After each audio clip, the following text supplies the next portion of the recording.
What's going on, everyone? Welcome back to Plus at a Time here on Project Dits. Hello to the YouTube as well. It says our beautiful faces. Hello, Darragh. Nice shirt.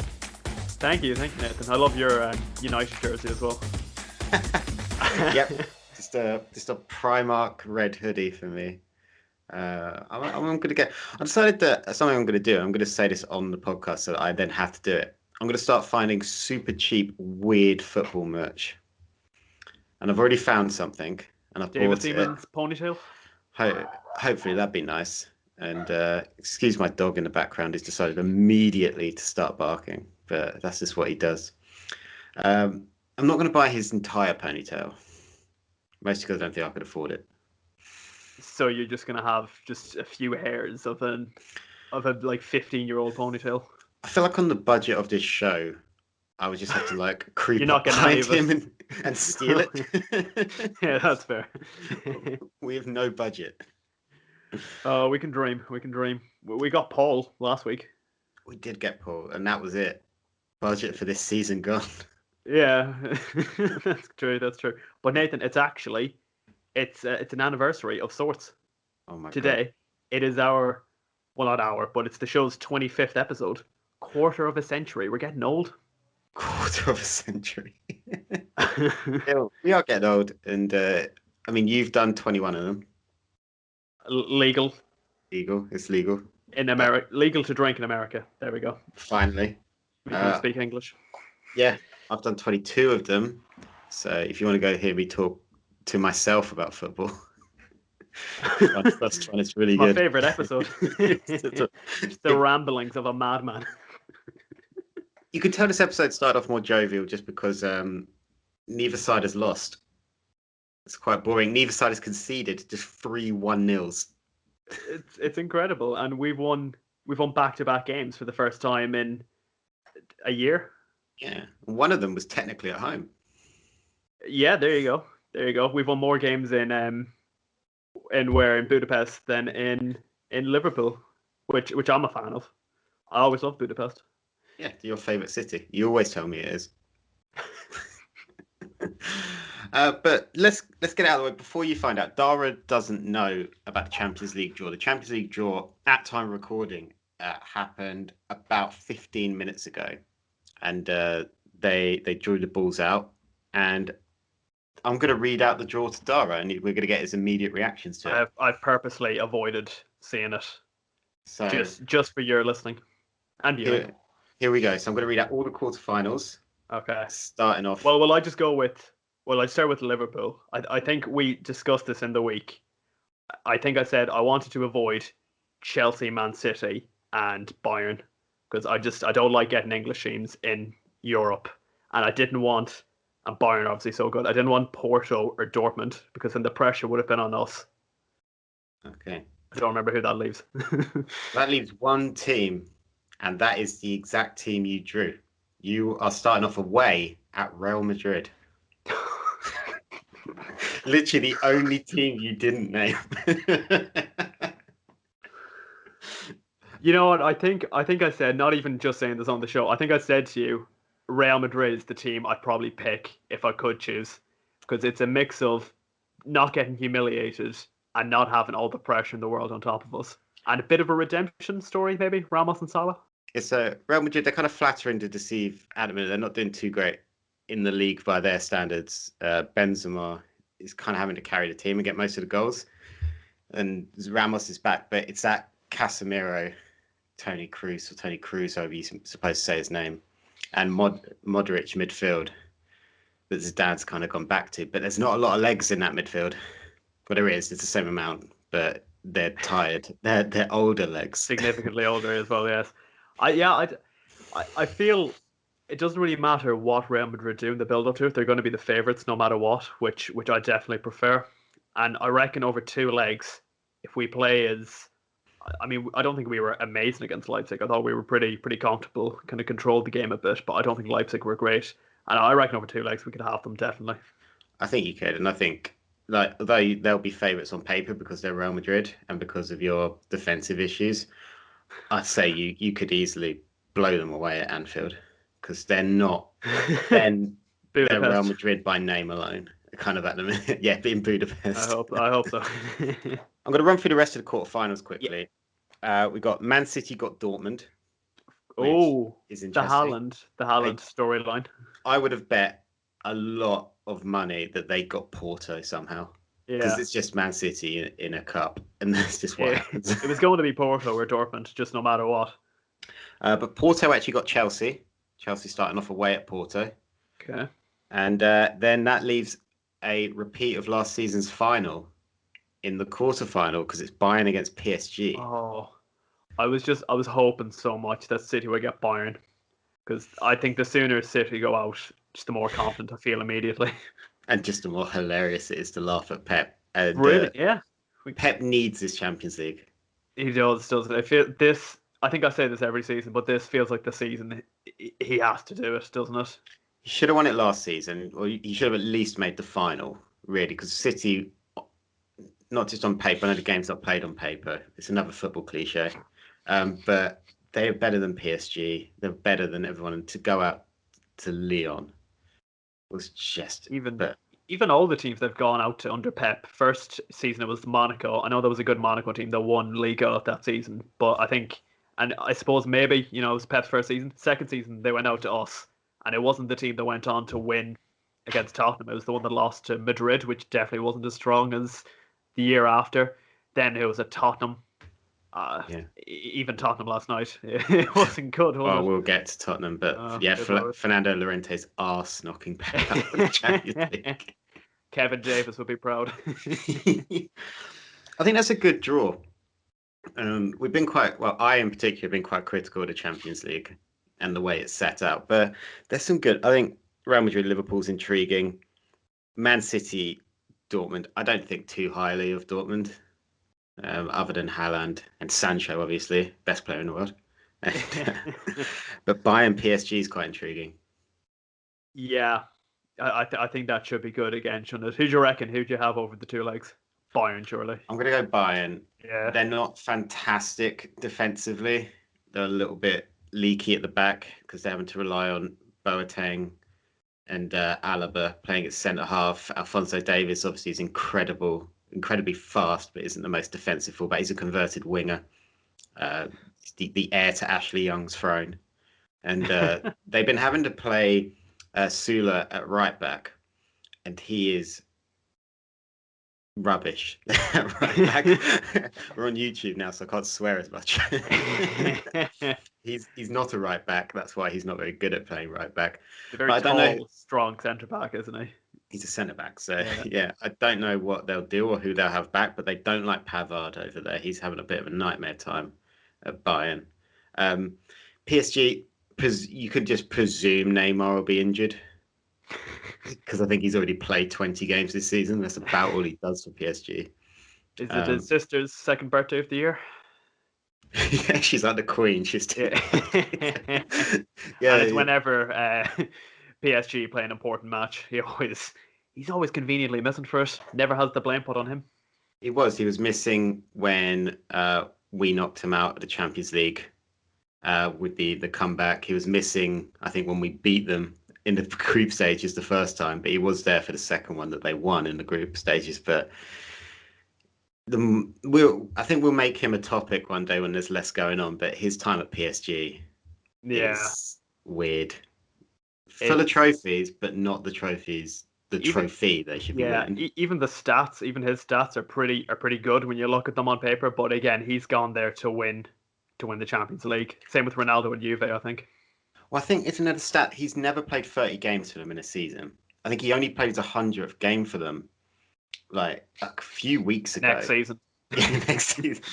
A few weeks ago, which bear in mind, like Rashford nearly got to 100 goals for United quicker than Neymar got to 100 appearances for PSG. Wow, that's like I think Rashford's on 85 goals for us now, but Neymar's been at PSG like four seasons. This is fourth season? Summer of 2017. Hang on, 17, 18. Yeah, this is his fourth season. Yep. It took a while. So that's 25 games a season, roughly. Shocking. Yeah. Rubbish. Useless. Who would want him, eh? I'd take him. Happily. As if you're paying his wage. Can't buy enough hotels, not enough space in Liverpool. You need someone else sat out on the physio bench, do you? Naby Keita's getting lonely. How would you do that? Like, how would Neymar? Can you imagine Neymar approaching Klopp and saying, "Oh, I need March off. It's my sister's birthday." Yeah, I don't know. I don't know. I'd love to see. I'd love if PSG went full like Chicago Bulls last dance and just got like Ronaldo, Messi, Neymar, and Mbappe just all into one team, and like it doesn't even matter. The rest just defenders, and just stick them, stick them four up top, and just go for it. I mean, they probably lose a lot, but like I'd love it. I think PSG would become everyone's second team. Just Victor Lindelof at the back, just chilling with Keylor Navas. Oh, the dream team. But yeah, Liverpool, Nathan, would you believe this? Don't play for another 3 weeks. And I imagine Klopp will somehow still find a way to complain about the fixture congestion. Probably will, and it sounds good because we play Leicester in the FA Cup this weekend. We knocked Milan out of the Europa League last night. San Siro away, clean sheet, 1-0 win. Limited them. They only had 4 shots on target. One of them was a header from Zlatan that very nearly made me very angry. But then if that had gone in, yeah. Dean Henderson to the rescue. And I don't know what you think. I think obviously I watch more United than you, but I think there's a case that Henderson's going to stay in goal. Do you reckon? I think he's been good. He's played, I think, 6 in a row now because David Hare decided to have a baby midway through the season. Selfish. Not even his wife, him. But I think he's done well. We could see 1 goal in 7, which was the last minute goal against Milan last Thursday. And other than that, it's been clean sheets galore. It's looking pretty good, isn't it? If only you could score. Yeah, we don't. Yeah, score once, win. Pogba's back. Pog back. Hashtag it. Everyone's. I don't know why everyone loves that. I hated that so much when we signed him, and it was the hashtag Pog back. I was like, fuck off. I don't know if it's just me, but obviously I know Juan Mata's number 8, isn't he? But Pogba wearing number 6. I wish Pogba was number 8. That does seem better, yeah. Mata's. It does, doesn't it? 8 is just a stronger number. It isn't. It's a good number. Look better on the back of the shirt. But Pogba's say he's back. He came on, scored within about 3 minutes in the San Siro.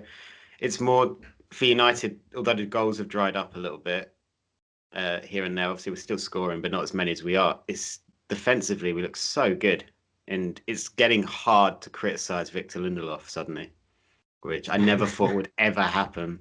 Harry Maguire as well. Luke Shaw's just now prime Marcelo. And it's incredible, yeah. It's unbelievable. Like, we signed Alexander Tells for like 20 or coming up to about 20 million, and he can't get in the team, and you're there and you're like, oh yeah, like you can't even fault it. I don't think anyone on that bench can get into that team except for Paul Pogba last night. He had 5 subs to make and he only made 1, but to be fair, the 1 worked. Made none against West Ham. didn't make any. We just the West Ham, West Ham as well, no shots on target. Wow. They didn't have any shots on target again. There was a couple of chances that would have been on target, but then defender gets a block in and just shuts it down immediately. The goal, we created so much. Mason Greenwood, if he was in complete form, would have had a 2 or 3 against West Ham, but he's been slightly off form a little bit lately. And goal came from a mistake from West Ham, like corner from Bruno Fernandes, Craig Dawson, beautiful header past his own goal. And then we just held on. They never looked like scoring. AC Milan, some fans might disagree. They didn't look like scoring for me, other than the Zlatan header. But it was a good save, but it's a save you expect your goalie to make still. It wasn't like a Gordon Banks off the line kind of save. It was, and yeah, it's all look. If we beat Leicester, it's been a bloody good week. A bloody damn good week. Well, it was a good week for me as well. Like we said, back wins. This little pun for you. It was just brilliant. Everyone seemed to be, they seemed to remember how to play football. It was incredible. Nat Phillips and Ozan Kabak in the back Nathan, tell me or tell me not, are they a prime Baresi and Maldini centre back partnership? They are, because they got Okay, let's just clip that up. one name. They got Fabinho in front of them, not in the back four. And like we saw, if you watched the Chelsea Atletico game, which like apologies if you did, I don't know why. I'm just going to apologise on behalf of football, because blooming hell, that was boring.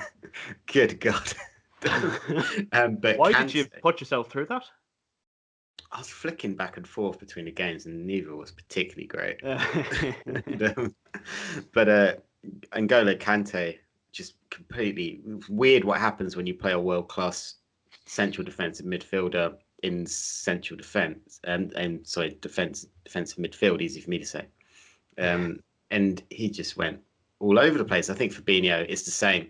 It's that confidence that the defense, because at times you've looked a little deer in headlights at the back when people are running at you, but when you got someone as good as Fabinho is, making the interceptions or just backing people off and just controlling things. Yeah, even Nat Phillips, he done an interview in the week with I don't really remember who it was. He was like reacting to memes about himself, which was a bit sort of weird. Ooh, that would hurt. But it was mainly just him 2-footing his nan to keep clean sheets, and he said he loved it. So no, but he said the thing that's helped him the most is definitely Fabinho coming back into midfield in the last couple of games. We saw it towards the end of the Fulham game. Obviously, the less said about that game, the better. But against Leipzig and Wolves, just hoovering up everything in midfield, incredible. Thiago, I think, looks a better player having Fabinho on the team, and obviously the two centre backs much better. And I thought Ozan Kabak just it maybe didn't have the best start to his career at Liverpool. Obviously, he'd come off the back of a pretty traumatic childhood traumatic time at a Schalke at the start of the season. But there was a moment in the game where Nat Phillips kind of gets pulled out by Fabio Silva, flicked on, and it's Neto and Kabak 1-on-1, and Kabak just tracks back perfectly, doesn't slide in, doesn't stays on his feet, and he just sort of brushes them aside, and brilliant. It was just calm and composed, and I just hope this is the start of building back up that confidence, and hopefully we see a good centre back out of him. You got kind of the issue with Kabak. It's not an issue, but people seem to have acted like he's this super experienced centre half coming in. He's only 20. Yeah, like he's young, and he's got a lot of hype around him, and it's not been the great start. And as a United fan, it's been hilarious to watch. But when you put your kind of impartial hat on, you kind of go, the dude's 20 and he's been chucked into the Premier League after just being torn to shreds in the Bundesliga. Not necessarily his fault. Like, they're bringing Kolasinac to try and save the day, and Mustafi. And Mustafi. Like, heaven forbid anyone to try and defend with Mustafi as their partner. Like, and then he gets chucked into the Premier League and gone solve everything. Like, there's no Virgil van Dijk, you're the guy. And he's not. He's going to need a bit of time to adapt, and having Fabinho in front of him. How old is Fabinho? Oh, God, you put him in the spot there. I'd say 26, 27. I was younger than I thought for some reason. I'm probably wrong. Yeah. But I think, I don't know what his contract situation is, but if it's got a year or, if it's got 1 or 2 seasons on, I think you might be offering him a new 3 or 4 season deal, because he needs to stay. And much the same with United, when you got a good defensive midfielder in the side, it frees up Paul Pogba to get going. And with that, I'm kind of on about Thiago. You can kind of, because he doesn't have to do the defensive work, he can just be there to do what he needs to do. Get a yellow card. Get a yellow card, 2-foot someone. And then why does he always do that? I have absolutely no idea. He came in, and obviously I didn't watch a lot of Bayern Munich in the last few seasons, I'll be completely honest. Big games in the Champions League is as much as I would have watched of him. But he comes in, and he's like this sort of, petite, fine little engine. Where are you going with this? I don't know. And you think, he's going to be a nice passer of the ball. I'm thinking Spanish midfielder Xabi Alonso, just spraying it about. Nice dribble to him. He's got 5-star skills on FIFA, so he must be good with the ball at his feet. And he just, do you remember when it was about 30 seconds into the game, and he's nearly killed Ilkay Gundogan. Yeah, just immediately. The I City thought he players was off. had the RIP Gundogan shirts out again. Yeah. I think we spoke about it on the podcast when that game happened, but I thought he got sent off immediately. Like my immediate reaction was, he's gone. Like that's it. Because he Yeah, annihilated the guy. It's like that classic Sunday League thing where everyone's like, oh, right, first minute, let them know you're there. and he's just and again he's came through La Masia, and he's worked under Pep. So I'm thinking he doesn't have like, I don't know, the trademark sort of shithousery, I guess would be the term you'd use. And he's just going around just leaving it in on everyone. It's incredible. I mean, I love it personally. It's not been sent off yet. I think he is Yeah. kind of a walking red card. And when these things tend to boil over, it tends to be in the bigger games. So yeah, and he's going to get so much abuse. It's going to happen soon. Barcelona boy about to go to the Bernabeu in the Champions League. Oh, good Lord. But yeah, so international break coming up, and I've been absolutely praying for this international break for the last month, maybe 2 months, and now it's finally come, and we finally we finally remember how to win games. And we got 3 weeks now to prepare for Arsenal. Then it's the Real Madrid first leg. Then it's Villa at home. Then it's Real Madrid again, and I just hope. The thing is, this would normally be the time where it's the final slog of the season. Klopp takes them away to Tenerife for not like a night out, but for the warm weather training. Naby Keita's cycling on a bike. Thiago's giving a few thumbs up to the cameramen. Yeah. And hopefully I saw Van Dijk's back in like light training. Hopefully he can get an appearance or two for the end of the season. And with players like Keita and Diogo coming back, I'm a bit optimistic. Sort of cut you off. Would you really risk bringing Van Dijk in for a couple of appearances, or would you think or does it depend where the season's at? Because like obviously, if you're fighting for top 4, you get put a wins together and you need a win, maybe. But if you've got nothing to play for, surely you're not risking. Well, it depends. I think it'd be more of a easing him back in. I don't want him to be suddenly just thrown in. Like, do you remember Nathaniel Klein? He hadn't been seen in about 2 years, and then he just started against United at Anfield in like 2018. I don't want that to happen. But if you could just ease him in against some meaningless games, will probably be 12th at that point, anyways. Well, I'm full of this optimism. We'll go back. We'll lose everything, and we'll have nothing to play for. But if he gets a few games under his belt, has a good preseason, that we could definitely push on for next season. Because I'm thinking, Liverpool put a run together, you could make top 4, but obviously the title is all but mathematically done. Realistically, it would take a hell of a drop off for City to lose this. And then you got us, Chelsea, Leicester, West Ham. Like Klopp said the other day in an interview that top 4, I can't remember what his exact wording was, but he was basically saying it's nearly impossible.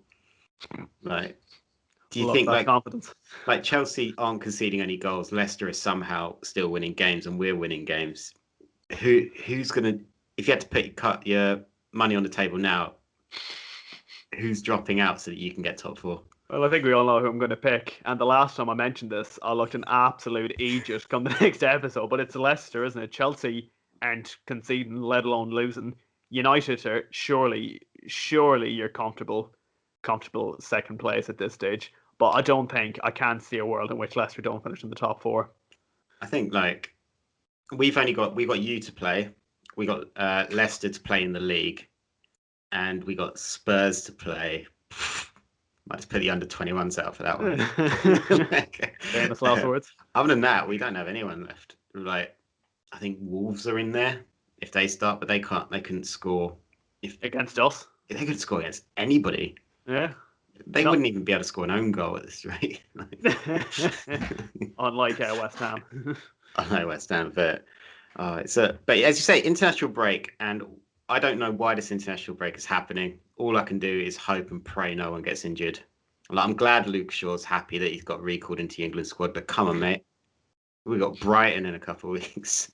And I'm glad that Trent has been left out of the That's exactly where I was going with this. So glad. Alexander-Arnold has been left out of the England squad, so that Kieran Trippier, fresh off a 10-week ban, can just fly right back into the squad after that performance against Chelsea. Love it. And Kyle Walker, I I'm starting to think Gareth Southgate doesn't know who Aaron Wan-Bissaka is. Like, I think he's just looking at. I think for some reason he thinks he's Welsh. Like I did with Curtis Jones when you mentioned him. Oh yeah. In the DMs the other day, he said, "Oh, how Forgot Curtis about Jones will get shouted." I was like, I really thought he was Welsh for some reason. that. Nope. I think it's just the name that did it. That's a fair point. Even Curtis Jones, it's not a very like. Doesn't sound like a superstar sort of name, does it? No offense to Curtis Jones, I love the lad. There's a few of them that like. I don't think Wayne Rooney like sounds like a world-class footballer, but he was. Yeah, even I don't know, Paul Pogba. Paul. I think that's a good name because you got the alliteration there. So that's you got the superhero alliteration. Never going mind. on there, that all of them loves. That all of them Actually, loves. And yeah, but but yeah, it's weird. It's Gareth Southgate, so we know that Kieran Trippier is going to probably play left wing back. Reece James will probably be at right back, and Kyle Walker will play centre half for some reason. But why is Trent not in there? Well, I think there's been a bit of I don't know. Would I say uproar? Is uproar even the right word? People have been talking about it a bit on social media, saying how can he leave Trent Alexander-Arnold out? And when you take into account the last, I don't know, 2 seasons, Trent has been, I think, undoubtedly the best right back England have had, definitely for the last 2 years, maybe 3 years even. But this season, I mean, even on this show, I was slating him every week in even like January, I'd say still at some point. Although, in fairness, he's definitely picked up his performances lately. I thought he was really good against Wolves and he was very good against Leipzig. But I remember in the Burnley game when we lost 1-0 and he was just aimlessly crossing the ball into the box. Did the same against Brighton. I was so fed up. And I wanted someone to replace him. But then I remembered it was either Neco Williams or a 47-year-old James Milner. He's a central midfielder. And you just kind of had to stick with it. I mean, as a Liverpool fan, I'm glad he's not going because it prevents the risk of injury. Although he'll probably get a knock in training and miss the rest of the season. Now that I've said it. Yeah. But I think it's fair. I think Gareth should sort of experiment with what he's got. I think Trent is definitely going to the Euros. I think Trent will go to Euros. I think people have kind of got confused. I saw a lot of journalists being like, "Oh, he's never let Gareth Southgate down, so how can you not include him?" But Gareth can only pick the players based on how they're playing, and there's very few players that are kind of set in stone. You have to earn the right to be called up by your country, and I don't think Trent Alexander-Arnold has done that this season. I obviously don't watch a lot of Atletico Madrid, but I keep up tabs with them, and I know that Kieran Trippier was banned for 10 weeks. He's hardly played a game, anything like that. And I know Gareth likes to use Trippier, and he is a good player. I'm not saying he's not a good player and couldn't get in the England squad. But my big question is, what does Wan-Bissaka need to do?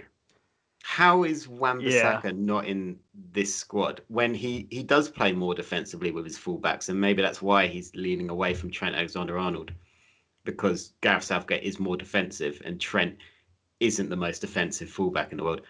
How is Wan-Bissaka not in that squad? He's having a great season. I completely agree. I don't even think I can't even put a counter argument. Like if I was to pick two right backs for England, it would be Trent and Wan-Bissaka, and you'd alternate between which team you were playing. Yeah, I mean, if you need someone like to slot in at a centre half, we all know Wan-Bissaka's best asset is his defensively. We know people last season, the season before, would criticise him because his attack play wasn't great, and it wasn't. Like he couldn't. Some of his crosses were awful. Some of his runs were mistimed. But particularly this season, he's kind of nailing that a lot, and he can't. He's undroppable in the United team at the minute. And even the two United fullbacks, I think, should nearly walk into that team. There's just a few weird decisions, and I know you don't really care because you're not English, but like Jesse Lingard, I think Jesse Lingard's played really well for West Ham. How is he just walking straight back into the England squad? He is millie rocking back into the England squad. I think he's played 4 or 5 games for West Ham, and he's played good games. But he had a good month, to be fair. But 1 month, Is that really enough to be getting into? Again, I know they're friendlies. They're friendlies, aren't they? I've got no idea. It's San Marino. I hope it's a I saw him friendly. playing San Marino, and I was like, nope. And he's taking the entire United squad. He's even taking Pogba with him, just in the off chance he can get an English passport. Anthony Martial, right, is still injured, and he's been called up by the French side. He's injured. He didn't play. He didn't make the bench last night. He hasn't played. He played the City game. Then he went down injured against Milan last Thursday. Then he missed the West Ham game. Missed last night. He's going to be missing this weekend. What's he doing in the French squad? I don't know, but again, I never You want love it. I never want someone to get injured, but you know. This is a really weird decision, but yeah, but more importantly, this means that the Euros are coming this summer, and I decided, yeah, we hope, fingers crossed. I decided to make my England squad at the minute. Ooh, okay. So I wrote it out, not on pen and paper, on a computer. I'm going to read it out to you because you're Irish and you really care. I've realised I've made one mistake in there, but I'm going to swap it when we get to them. So goalkeepers are easy peasy. Henderson, Pope, Pickford. I say Pickford last because he should be third choice. Yep. Yeah. Yep. Okay. Grant. I'm going to go Chilwell, Shaw, Aaron Wan-Bissaka, Trent Alexander-Arnold, Reece James. There's no Kyle Walker. Get out. I don't like him. If Gaz wants to play a five at the back, even as the right centre back, you're not buying it. No, you just put Wan-Bissaka there. He's better. Like he's better. I don't want Kyle Walker in there. And also, if you're going to play three centre halves, I'd rather you put three centre halves there than just go. Well, we got a right back.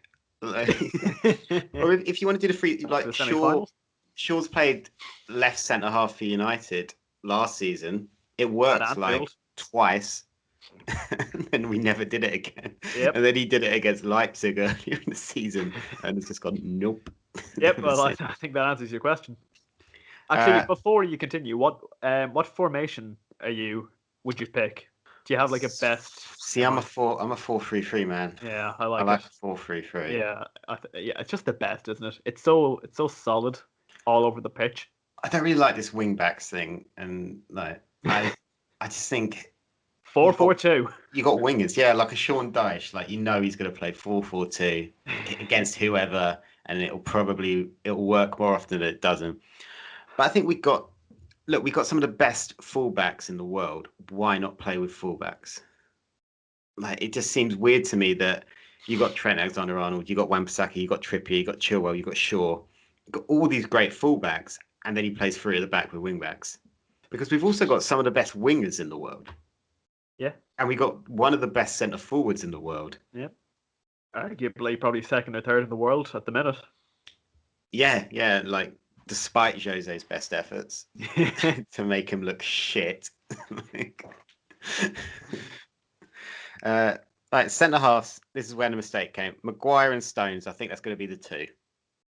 I think Stones has been unbelievable this season. I think Maguire is a captain. He's a leader. He's having a good season. Now I put Tarkowski originally. I'm going to relegate him to an alternate because I forgot about Connor Cody. Oh, I thought you were going to say Nat Phillips there. Isn't he Welsh? No. Probably. So I'm going to put Connor Cody there. That's no disrespect to Tarkowski, but I do want to take Mings. I like Tyrone Mings. He's got a good bit of shithousery about him. And he's got a great first name. Yeah, and I think he can be the anger in the squad because there's no way I'm picking Dele Alli on form, and I don't think that's all Dele Alli's fault. I think the bloke on the sidelines has a lot to do with that, which we'll get to in this podcast. Can't wait. And then I'm taking Declan Rice and Jordan Henderson. Jordan Henderson, squad number 14. How do you feel about that? Yeah, perfect. Yeah, there you go. Yeah, there you go. And this is where the difficulty comes in the English squad because of the attacking midfield situation, in which we have everybody. We have every present a little boy could want. So I've gone with James Maddison. I've gone with Phil Foden. I've gone with Jack Grealish, and I'm going to take Bellingham. Now Bellingham does play a little bit deeper for Dortmund, but he adds a lot of energy if we do need it. I don't want it to just be a Theo Walcott situation, 2006, where he's just wandering around with a video camera, not doing anything. But I think we got to take him. I just think he adds something. I'll be honest, I don't think I've seen him play. Oh, he is very good. It does mean I'm not taking James Ward-Prowse. Ooh, even as the dead ball specialist. This isn't the NFL, so I just don't feel like I need This is one. real football. Oh God, can you imagine? I think if you could have just dead ball subs, David Beckham. Beckham would still be. David Beckham would still be playing now. Yep, why not? You'd be on like $1 million a week. Just PSG. Get him off pence, and you'll be sorted. Oh yeah. Yeah. And then an attack, obviously Harry Kane, Dominic Calvert-Lewin, Raheem Sterling, Marcus Rashford, Jadon Sancho. I think it sounds like a very good England team. Yeah. I think it's the best. And then alternates, Trippier's got to be in there really. Tarkowski and then Saka, I reckon. I don't think Greenwood deserves it. He's not scoring enough goals, and that's his job. He's doing everything else well. He had opportunities last night. He had opportunities against West Ham, but if you're not putting them in the back of the net, can't really take you to a tournament where you can't draw. Like, you got to take your chances. That's a good point. Well, Nathan, do you know what I've got here, actually? I have got Sky done a stats-based Sky Sports power rankings this season of what the England 11 should be if you picked the best player based on stats. Okay. It's a 4-3-3, you'll be glad to hear. Good. Goalkeeper, Nick Pope. Yeah, can see that. Right back, Aaron Wan-Bissaka. There you go. Stats don't lie. With Harry Maguire. And now the other centre-back and the left-back might be a bit of a surprise. Michael Keane. Oof. And Aaron Cresswell. Ugh. No. I said stats don't lie sometimes. They are misleading. Backs. Then the midfield, James Maddison. Yeah. James Ward-Prowse. Mason Mount. I didn't even remember Mason Mount. Oh, he's not going. Sorry, Chelsea fans. You haven't picked Gaz's head boy. That's a bit weird, actually, when I said like that. I forgot Mason Mount even existed. I did not even consider Mason Mount. I'm very sorry, Stamford Bridge. It's a classic Sockbusters clue. Thing is, people may remember.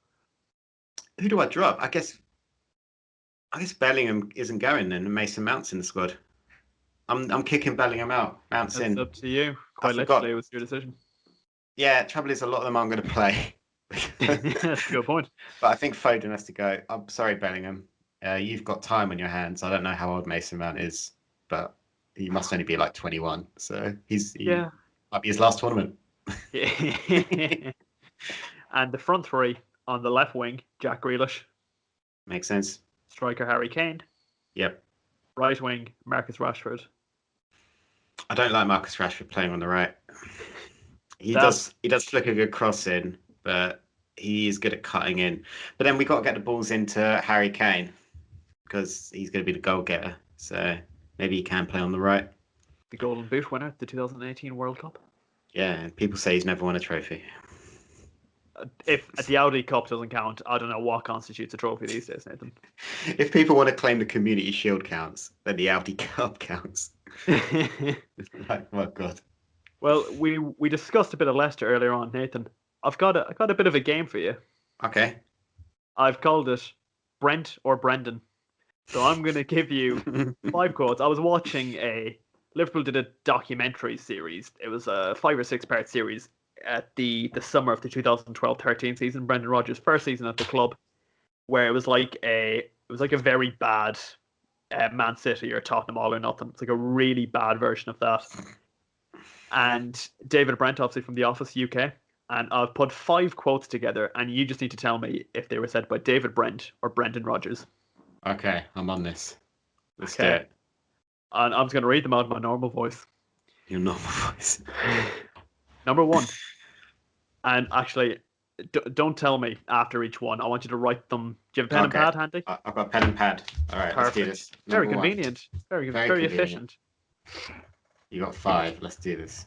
You've got 5, and I just want you to write Brent or Brendan. Okay. The first one. My biggest mentor has been myself because I've had to study, and that has been my biggest influence. Okay. I'm just going on guts. I'm not even going to think about it. Number 2. I will leave no stone unturned in my quest, and that quest will be relentless. Okay. Number 3. I always like the ambience to be relaxed but focused. This is really hard. Okay. If we want to get there quickly, you'll get there on your own. If you want to sustain it, you have got to go together. It sounds like the start of a song. No one told you life was going to be this way. And number 5, the final one, being the manager, pause, is a way of life.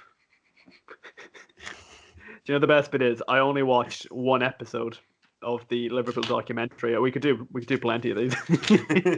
This is just one episode. So, do you wanna read out what you went for? Okay, number 1, I went Brendan. Number 2, Brent. Number 3, Brendan. Number 4, I went Brendan again.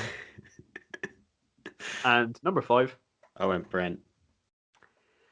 Well, Mr. Nathan Greenaway, they were all Brendan Rodgers quotes from one episode of the Being Liverpool docu-series. It is incredible. Oh my god. Every single one of them. Every single one of them, Brendan Rodgers. Oh god. What do you even say about the guy? I don't know. I want to move on very swiftly. I don't want to indulge in it. It's horrible watching. Alberto Aquilani and Charlie Adam are in the pre-season training. Oh, it's... God, Liverpool really did used to be really bad, didn't they? And like that team is only 3 years before Klopp took over. That seems like a lifetime ago. Charlie Adam and John Joe Shelby. Jay Spearing, Ryan McLaughlin, Stephen Sama. Just listing off names here. Most of you probably won't even remember some of them. Good God. Well, that's what the people come here for, niche footballers that we vaguely remember. Got a lot to say about Ryan McLaughlin. Oh, who doesn't? Who doesn't? Moving on. Have a lot.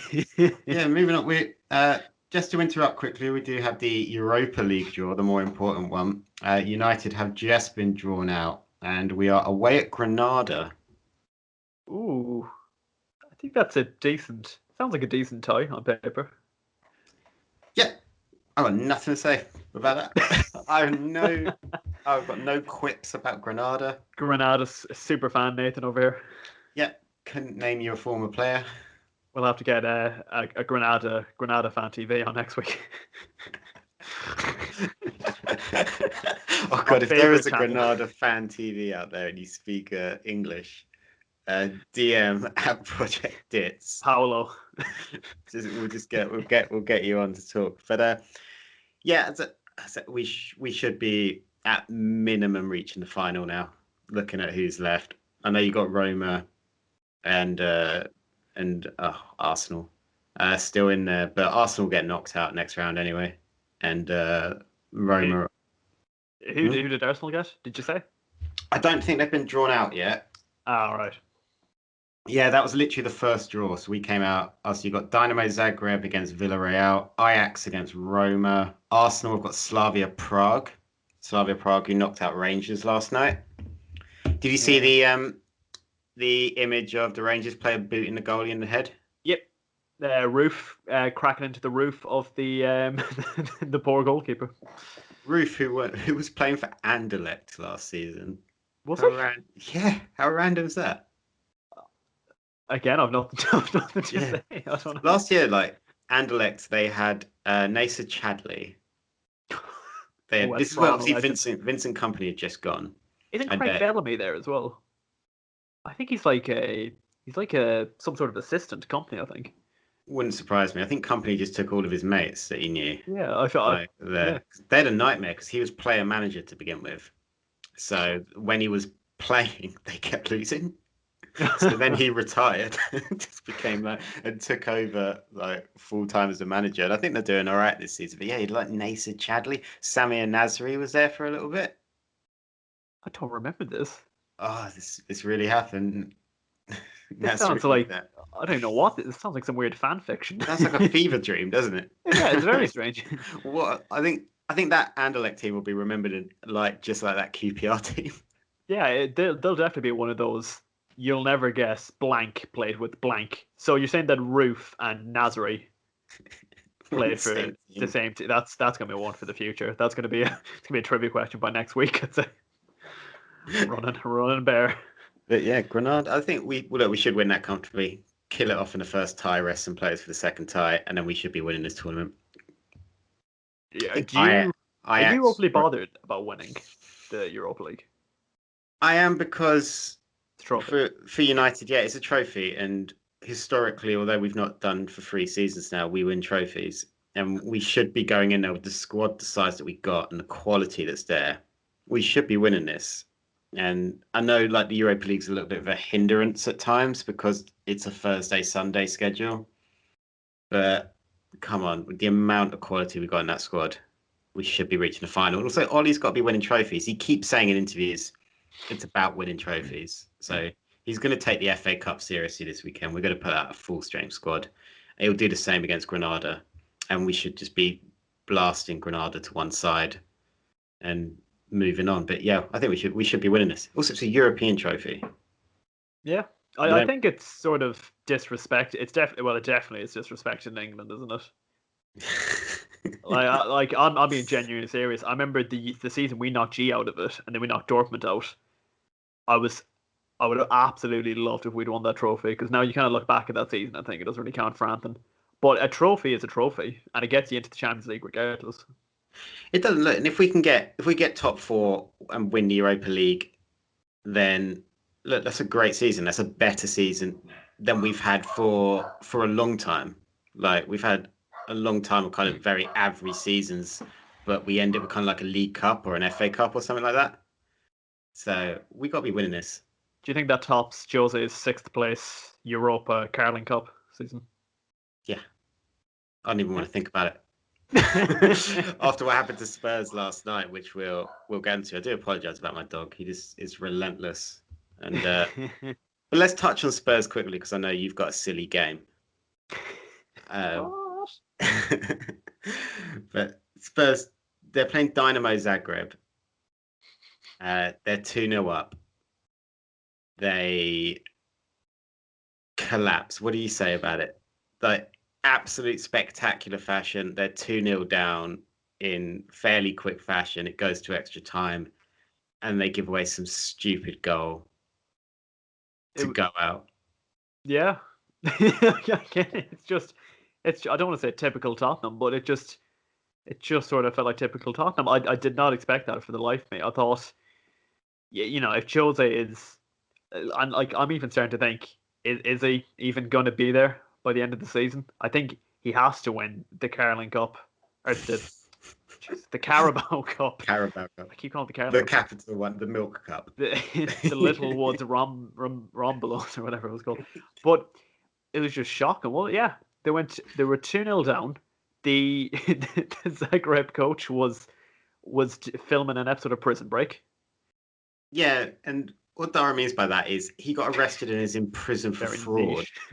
Yeah, Go prison on, Nathan. break. Who was the real fraud on the night? I think it was like both North London sides gave it a good go to cock everything up. Like very much Arsenal were 3-1 up, and then they're at home against Olympiacos, and they go 1-0 down pretty quickly.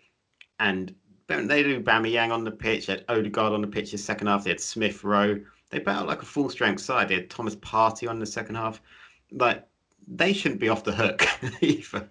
Because I think if Olympiacos didn't get a guy sent off, they might have done this because for the first half they were overrunning Arsenal in midfield, like absolutely. Which begs my question, my consistent question of the season, which is what on earth does Ceballos add to anything? It's just a cool name. Must be a good footballer if he's Spanish. Yeah. But Tottenham in spectacular fashion. And he had Harry Kane on the pitch, he had Dele Alli on the pitch, he had Bale on the pitch in the second half, Ndombele. I don't know. It just he had to go through. Just Jose, regardless. The thing is, though, will he be sacked? Because like it's almost what did they do after Mourinho? They sort of sold their soul to the devil. As a cliche for you. Yeah. With bringing him in, he felt like the most un-Tottenham manager at the time, but it sort of felt like one of the only jobs he could get, definitely in England, anyways, at the time. And it's just he has to win. Like if he, I think they got to. I think they'll probably see the season out with him, and then if he has to win the League Cup. Like if he can win the League Cup, he can save face a little bit. But if you're Harry Kane right now, are you handing in a transfer request? Because he's 27 now. Is he that? Is he? God. Yeah, I think he must be 27 now. Probably. He has been around for a while. I'll double check it, but what's he going to win at this club? And he's breaking all sorts of goals. We've been over it. The Audi Cup. The Audi Cup. The Audi Cup. He's 27. He's 28 this year. In July. Gee, Mac, I'm getting old. Yeah, but and do you reckon he'll stay in? Do you reckon he'll stay in England if he was to leave? Because who do you think he'd go to? But the matter is who could afford him, because his wages are obviously going to jump massively if he tries to move. And then you're looking at PSG. If they tie Mbappe down to a new deal, surely Harry Kane's not going to go there. Lewandowski is he's 32, 33, I think now. So I don't want to say that he can't play as long as Zlatan's been playing. Like maybe Lewandowski's looked after himself and he's got another 5 seasons in there. But with the way he plays, he feels like a ready-made replacement. Yeah, because he's going to get the goals that Lewandowski does. So I think Bayern should be looking at breaking their transfer record and bring them in. I don't know how long's left on his Spurs contract. I'd love him at United. I just don't think he would move to another English side. Yeah, it always felt like, for me anyways, it always felt like he would end up at United in the earlier stages of his career. But the more it kind of drags on, the longer he stays there, the more it feels like it's going to be a move away if he is to move at all. I think Real Madrid, considering Benzema is also over 30, like I think Real Madrid or Bayern should be looking, because I think they probably I think Bayern certainly would have the finances to pull this together. Madrid, I know it's a little bit more flimsy over in Spain at the minute on the money side, but they've got. I think he needs to leave. Yeah, I don't know about you, but I want him to sign for a team that plays in red, so that the news headline could be Kane, the big red machine. It's going to have to be Bayern then. The big red goal machine. There we go. There's a headline. There is a headline. Journalism coming in handy. Well, Nathan, will we move on with how has your week been? Is there any important day over the last week? Well, I believe there was, and of course it was St. Patrick's Day. Was it? Yeah. I hadn't noticed. 2 days ago. No one had noticed. Usually I would have been in a nice Irish bar with a silly little Guinness hat on, even though I don't like Guinness, and just drinking. Which I believe is legally what you're required to do on St. Patrick's Day. Yeah, that, and just wear some form of green. It doesn't really matter. It can be anthem. Just green. I used to wear a green Liverpool jersey on the day. I wish I was joking. I'm dead serious. But my favourite thing about St. Patrick's Day, Nathan, is that to commemorate the most famous Irishman of all time, alongside Darren Randolph, we celebrate the life of St. Patrick, a Welshman born to Roman parents. That feels like an Irish thing to do. Very strange. Yeah, I never understood that, why he was from Wales and why his parents were Italian, I guess, if they were Roman. Weirdly, it makes makes more sense than Does was it the English one, Saint George, who apparently slayed a dragon? I think that was it. I think Got a it's couple of questions. yeah. When you say slayed a dragon. Is it a metaphor? No. Right. Nope. Okay then. Yep. Let's celebrate his day. Yeah. Well, Nathan, I've got a game for you, Okay. and I'm going to introduce it first. Oscailga, I Hawaii. Gia Gitcha, Nathan, could have thought to. Well to Gamai. I'm with you. Let's play. Yeah, tá sé céart glóir. Tá méid beag Gaeilge agat. In case anyone thinks we've just put the video in reverse for a bit, we haven't. Nathan, tá cluthe beag agam dit. Dhearfaí mé cúpla focail nó frásí deacra as Gaeilge agus buatlam tú a litrú na focail. Creidum, dhearfaí tú mercin na bogta. Taken tú? Yeah, I'm with you.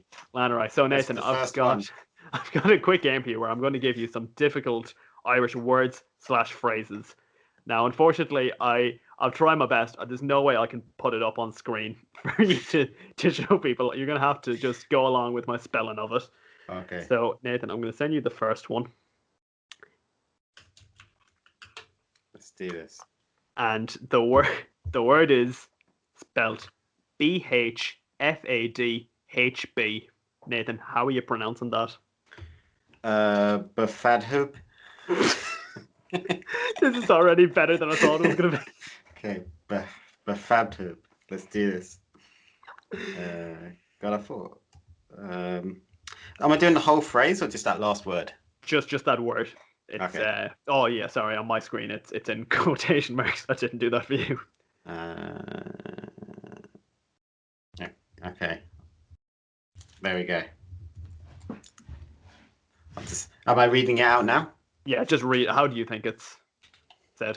I think that is asking for a beer. Okay. This is usually used in essays for your final year, your final Irish exam, and it's with the problem. Oh, it's the problem. Yeah, and that would be pronounced wive. Well, the last word is pronounced wive. Yeah, wive. Leis an wive. Jesus.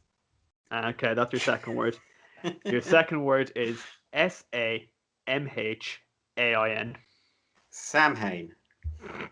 What do you think samhain is? I don't know why I'm writing it down. You're not going to be checking my answers, but no.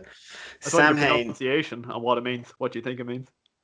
I think it's when Sam wanted to carry the ring for Frodo, and you guys just made a word for it. But it's like taking a burden off of someone. You'd be like, "Oh, don't worry, I'll Samhain that. I'll take that from you." Nathan, you are so close. Oh, good. No, you're not. The word is Samhain. Okay. And it's the Irish word for November. Okay, of course it is. Okay, your next word. Oh, sadhbh. SADHBH. Oh, this is a name. Oh, it's a name. A name. How are you going to pronounce that name? Oh, Sahoob. I don't know. I'm thinking you're going to be surprised when I read this one out. Does that actually just say Alex? It's a girl's name. Oh, okay, Alice. Scythe. Scythe. See, that's a weapon. DHBH. Scythe. Scythe. Your next word. Now this is POTEEN. Poteen. Is that Canadian food? This is a very Western Irish word. It's a proper pure out West. It's a drink. Oh. It's an alcoholic beverage, usually sold on the very fair West. Is it Guinness? No. Or is it whiskey? That is poaching. Poaching? What's poaching? I've never had it myself. It's a very old fashioned. When you say Western Irish, because Ireland's very small. It's very there's like 20 miles across. Is that the west? North, south, west, east, all different dialects. Okay, but it's different. So tiny. You'd think that. And the West is proper thick West like this, Proper like Sean that. Connery. Is he Scottish? Yeah, but you sounded like Sean Connery then. Oh, thank you. Your next word is a bit of Oh, good God. Is that just how they say Grange Hill? I'm not even going to bother reading this. I'm not even going to spell this out. Grianghrafadoireachta. What do you think that is, Nathan? No fucking idea. Do I get a clue? Oh God. It's an activity. Oh, okay. It's a hobby. We'll go with. Is it collecting niche football jerseys? Just a word. I am a. Well, Nathan, this one is pronounced fishing. it's not. Grianghrafadoireachta, which is photography. Photography, of course it is. Your next one is. All of these are going to be in the description, by the way. We're going to put them up. Your next one is KILTIMAGH. This is a place in Mayo.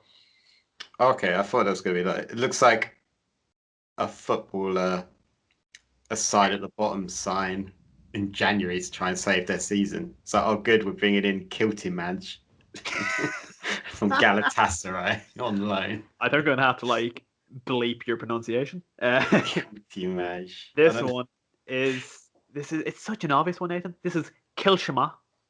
Is it just a place, he said? Yeah, Kilshama. Does it mean shop?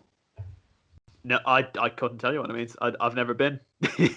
Oh, okay. But it's one that is just not pronounced how it's spelled. Okay. So that's Kilshama. I don't know where the SH is in that, but it's there somewhere. It's there. Nathan, your next one is another name. It's a boy's name. You might even know it. It's TADHG. Say that again. TADD. Yeah. HG. HG. I love the random just letter. Tadag. Ta-da. Tadag. I don't know, does it mean Thomas or something? No, that'd be Tomas. Thomas. This is Tig. Oh, like the first syllable of tiger. Tig.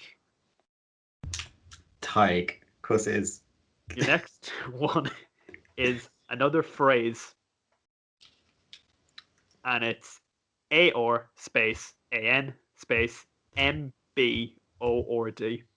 MEORD. MBOORD. I have it sent to you. It's not come through. Oh, I think my internet's lagging. Oh, there we go. It's just come through now. Oh, perfect. Emborg board. What is it? Give me a clue. So it's a location. Oh, is it motherboard? No, when I say location, I don't mean like a place. I mean like something where you put something. Oh, a shelf. Or a cupboard. Or a box. Buska. A basket. Just like. Oh. How are you going to pronounce that? MBORD. MBORD. I'm really going to upset some Irish people. It says M board. That's what it says to me. My board. Don't put it in the my board. Oh Lord, there's the accent. It's reared its ugly head. Yeah, I've been good. I've not done an accent so far. This one is on the table. So table in Irish is bird. Okay. So on the table is Aaron Merd. Because of course it is. Because Irish makes absolutely no sense. Okay. And your final one, this should be fun. Oh my goodness me, there's so many letters. Good luck. Simhabadjoshidu. You know, I think I'll spell this one. So this one is SIFODMHDBADOIRSACDHB. Nathan, how are you going to pronounce this one? This is your final one.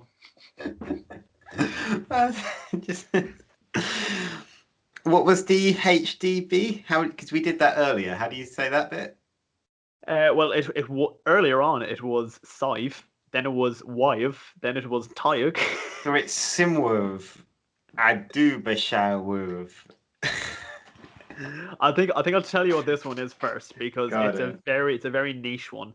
So it's one of these where like it's one of those why is this a word? Why has this been translated into English?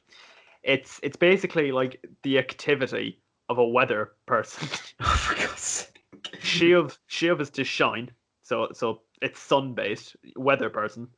And this one, Nathan, is pronounced hold on to your hat. This one is pronounced Shiavabadorsakaiv. And that just means weatherman. It's like the activity of what a weather person Well, does. the weather, I think they're called like a meteorologist or something. Shiv to shine. I mean, it's a lot, I don't know. Well, Nathan, I've had you on. That final one is not a real word. I made that one up. But it doesn't it look like it could definitely It definitely does look like it should be a real word. Based on what I've given you so far. Well, Nathan, well done. You did well. No, not well done. No, terribly. Upset our strong Irish following. Our Irish foothold has just been destroyed. You're gonna have to get me with some. Well, no, there is no. Do you have some weird dialect over in Essex? Yeah, I mean, we do have our own like we got slang. Yeah. Slang. Yeah, there's like slang terms out on the streets. Yeah, so there's a lot of like London words. Like, there's a little bit of a London language because there's a lot of like Caribbean or kind of Jamaican influence over in London. So they got the kind of their own language at times, but not in any great way. I've just dollar signs in my eyes. This is an idea. We are gonna. I'll find some slang terms for next week. But Darragh, more excitedly because we can finally get excited because Man United, breaking news, have just signed for a new shirt sponsor. Our deal with Chevrolet is up, I think, in December, and it got some Team Viewer. Ever heard of Team Viewer? No, apparently it's a global technology company. So is this for next season, or is this you're going to take this on at 21-22 season? Oh, okay, right. Yeah, there you go. The logo looks a bit boring. Not going to be a huge fan of that, but I'm sure. Brilliant. Yeah, so there we go. But otherwise, I think that's us done for another week. Will I finish it off with a trivia question? Oh, please do. Obviously, this week is FA Cup weekend, so I thought. We'll make it about Liverpool. No, I thought we'd make it an FA Cup based question. Is that to mean there isn't one? This week's question. I think this is an easy enough one. Okay. Who was the first person to score in an FA Cup final at the Millennium Stadium? Which player? Oh my goodness! I'm going to need to rack my brain on that one. But thank you very much for listening, guys. We'll be back next week with the FA Cup talk. It'll be international break, so we're going to fill the time with some other stuff. We're not really going to talk about the internationals. We just won't have anything interesting to say. So, but if you've got any topics that you did want us to talk about, please tweet at Project Dits. That's at Project DITS. You can find me at Nathan Greenaway. You can find me weekly on Rogue Opinions as well, at Rogue_Opinion. And there's my other comedy scripted podcast, That Ain't Sport, which you can find at That Ain't Sport or That Ain't Sport wherever you listen. There'll be a new episode out beginning of next month, but there's 2 episodes up already. Darragh, where can people find you? Yeah, I mean, the Twitter's still there. It's still, limping. It's just waiting to be put out of its misery. I don't think I've tweeted in about a year. It's still Gibbons_Darragh, Gibbons_DA_AGH. Well, thank you very much for listening and watching. I keep forgetting watching as well. You've got to watch us talk on the YouTube, and we'll be back next week. Bye now. Good luck.